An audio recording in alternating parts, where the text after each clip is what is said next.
Dahil sa masamang pinaplano ni Roberto na ubusin ang mga Montenegro at kasabwat pa nito ang Red Phoenix, pangalan din nila ang bumulusok na kung saan ikinanta naman ito ni Santino sa harap ng mga tao. Pinatuloy ang masamang pinaplano nila Lucio kay Tanggol sapagkat dahil kay Pilar at Santino kanilang napigilan ang malaking gulong mangyayari. Sobrang hindi kinatutuwa nila Roberto ang pamilyang Guerrero ang nakarating sa kanilang masamang balita na hindi umano natuluyan nila Lucio itong si Tanggol dahil kuno may nagtimbre sa mga Montenegro.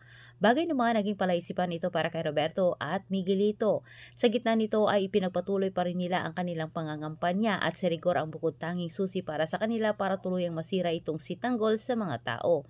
Ngunit habang nagsasalita naman itong si Rigor ay hindi rin ito inasahan na may nakakilala kay Tanggol na binaliktad siya sa mga tanong. Sabay sabi sa taong ito na sa kanilang dalawa ni Tanggol si Rigor umano ang masama. Isa ang mga Guerrero sa sarili nilang mantika. Samantala, nakaharap ni Santino itong si Fatima sa hindi inasang pagkakataon at pinabuloan na naman ng dalaga na hindi si Tanggol ang dumido kay David kundi itong si Miguelito.